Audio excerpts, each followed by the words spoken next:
Hello and good morning. So today I'm going to try a new thing for me that I've always wanted to try, and that is like satellite communications. I've got my Kenwood THD7 here, which is a dual band transceiver, so it will allow me to do duplex on a handheld. So it will do 77s and 2 meters at the same time, transmit on one, receive on the other, which is useful on the satellites because they use an uplink and a downlink. I've already programmed the radio for the particular satellite I want to use, and in here I've got a AO antenna. This is the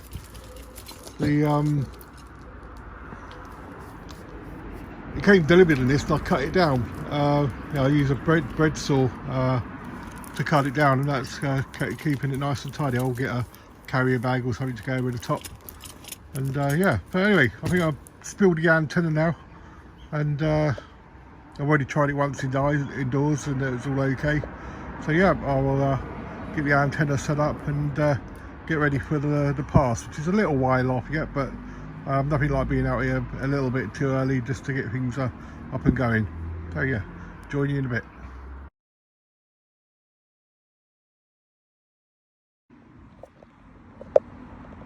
Right, let's make a short video whilst I'm out here. Sweetie's come and join me. And you, Sweetie. So yeah, let's see how the antenna comes. He's really eager this morning to say hello. Good morning, Sweetie. So this is how the antenna comes. It's in a carrier bag like that, and as you can see, it's all very lightweight and strong. This is two parts here, and in the base it's got a duplex, so it's actually in the handle. So you'll have 2 meter and 77s, but I'll get it put together, and then I'll show you once it's made. But as you can see, it's very well manufactured, and it's very light, and it comes pre-tuned. So you don't need to do any tuning to get this the SWR for use on the air. Anyway, I'll get this built up and get some more pictures and vids once we're there.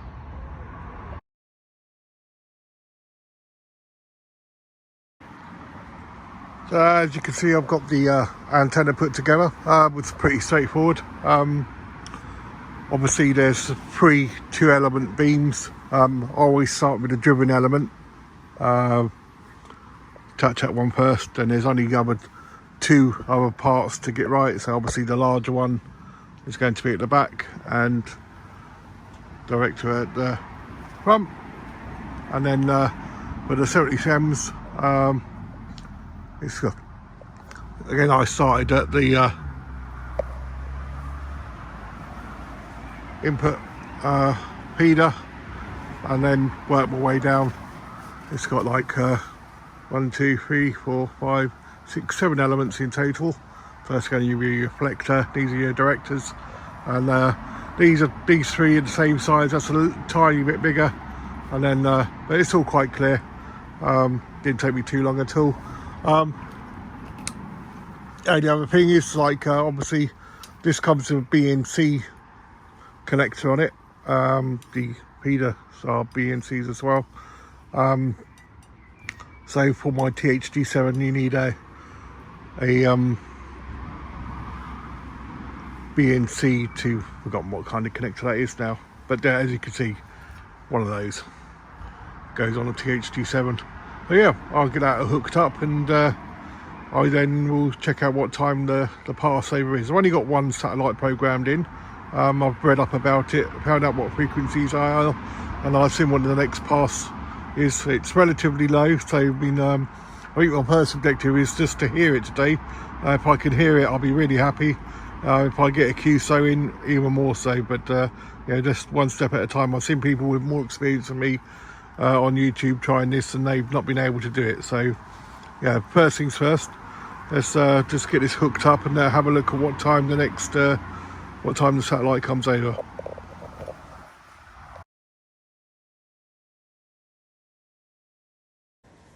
So I just want to make a quick video of what I've got the radio set up as. So on the THD7 it's got duplex mode, so this dual button here will put it into dual channel, and then the dupe will allow me to use both channels. So I'm using 145960 as my receive, and 453250 as my transmit. Now the satellite I want to use has a uses CT CSS to open it. You set that inside the menu here, and you set the frequency as 670. So yeah, and then we just make sure that CT CSS is on, and that sets that on. We can see that there, CT plus.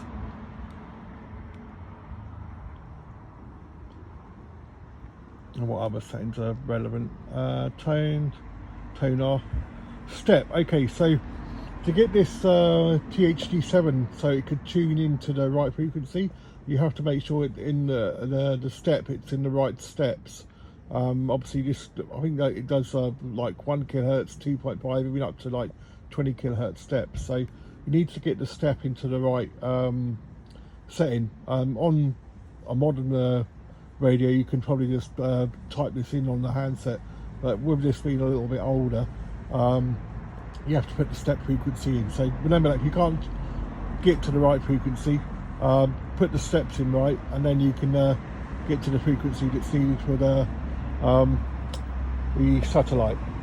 So the satellite I'm using is the AO-91. The next pass is at 914. It's quite low, so you know, I really don't know if I'm going to be able to get it. The next one at 10:43 British summertime looks a bit more hopeful, but I don't know what I'm going to be doing that time of day. But this is the first one I've been able to do as time allows. But you know, just give it a shot.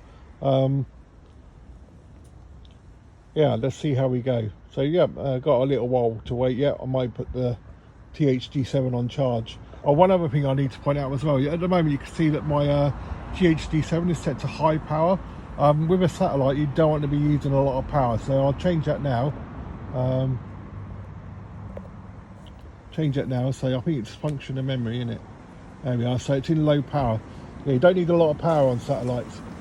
I might go and grab my headphones as well, because one of the things that I've heard people say is that like when you transmit and you hear at the same time, so you can hear yourself when you hear it, when you're being received by the antenna. So what you can do obviously is like generate a feedback loop, because you're listening and hearing at the same time. So wearing headphones is a good idea, so I might pop in and get some headphones as well. So anyway, I think I'm all set up. I've got my frequencies programmed, got the antenna built, got a little bit of time yet, so I think I'm going to put the handset on charge in Bongo for a little while, and go and get some headphones, and then I'll come back out and see if I can't hear the satellite go over. You never know, worth a try.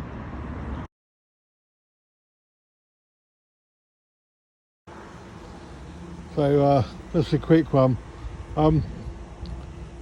So obviously I need to know where I am in relation to the satellite. I've tried using my iPhone compass, and it's just totally unreliable. I don't know if it's been interfered with Wi-Fi, some other strong signal that's making it so out. So I do have a regular compass here as well. So as you can see, that's where my true north is. Even if I put this down, there's interference coming from somewhere. See that? Look, there's interference coming from something, but you can see that's level now. What's the easy way to say? Oh, that's floating in liquid, so it is level and it's magnetic to true north. So I know where north is, and I know that this satellite is coming from southeast to north. So basically across the sky here, you see how it goes. It's not up too high, so you know, it's quite wishful thinking that I'll receive anything, but you know, go give it a try. You never know. Just see how it goes. So it only needs to be up about 30 degrees in the air. And let's see how we do with that antenna and the handheld. Alright, it's almost time now, so I just thought I'd show you the compass, just so I know I'm in true north. Let's get going. I'll start recording once I start trying to receive it. Who knows, may even have the key safe.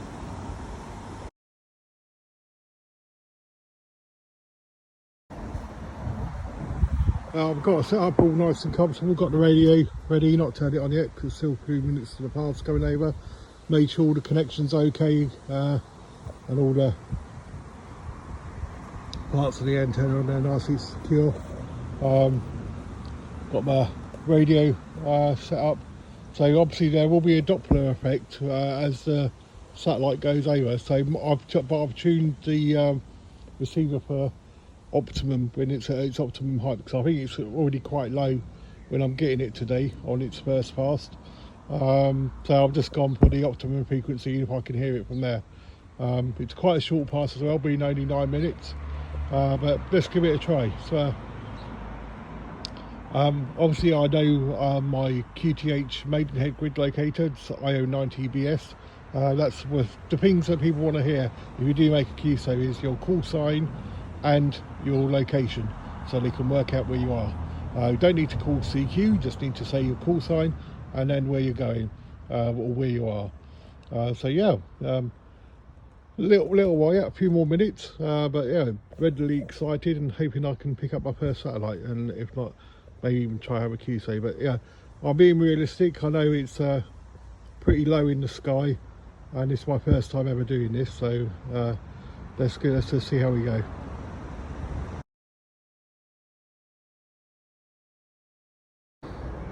I'm just making a quick update video. I was able to receive something. It was absolutely incredible. Came through really clear. Unfortunately, the problem with this older Kenwood THD7 is when I use it, I usually use it in the bongo and it's plugged into the power. The battery has just given out on me. It's just such an old battery on this. It's just given out on me. So what I've learned today is I need to wait for the ambulance to go by.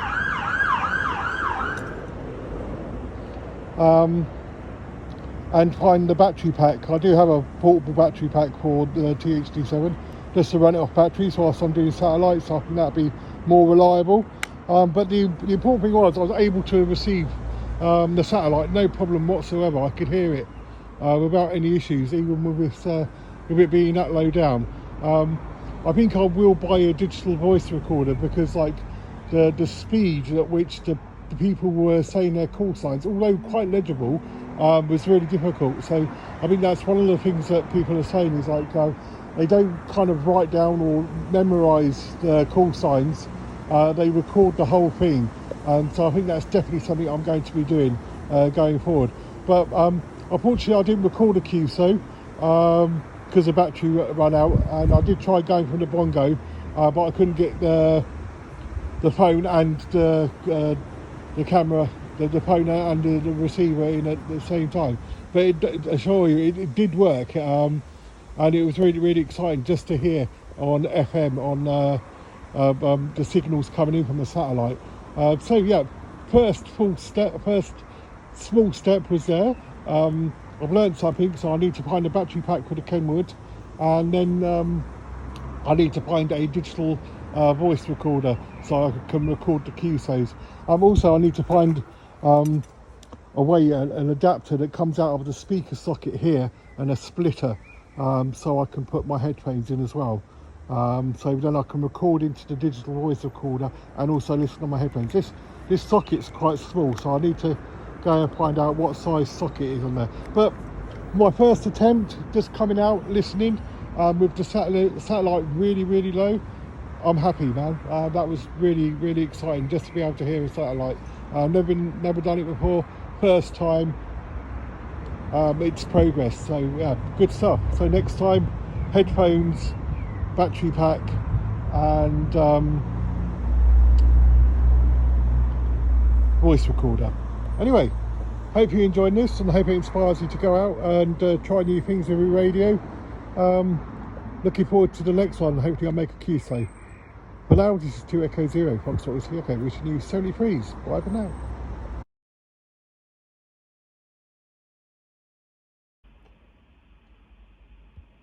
So, further to this morning's video, I came in and this flaming flash on.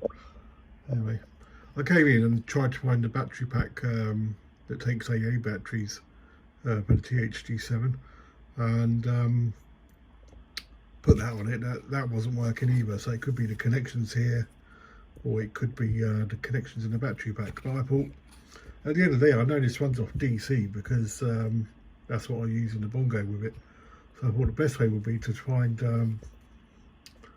a plug adapter and then run it off a battery, which I already have. So I've already got two of these really good batteries that I use on my IC705 when I go out, portable. So I thought I'd just make up a cable. So I found an adapter plug which I had lying about from one of the adapters that I used, and really massacred it, don't mind saying, and attached the two wires to that, and then soldered on some crocodile clips, and says voila, it is running off the battery. Obviously no battery connected now, so I know for sure it's running off the battery here. So that's one thing down. Total cost just about half hour of my time, which was good. So yeah, happy with that. And I should have to try out some satellites with this battery rather than relying on the battery on the back. So good news. It'll, good. Would be good to try some satellites out and know that I've got dependable power, source of power. Anyway, next thing is a voice recorder of some type. That'd be the thing. Let's see if I can't find a headset. I think I've got a headset and a mouthpiece, because this takes a Baopeng type connection, so I think I've got one somewhere. Just need to find it. Anyway, let's have a dig around. See you later.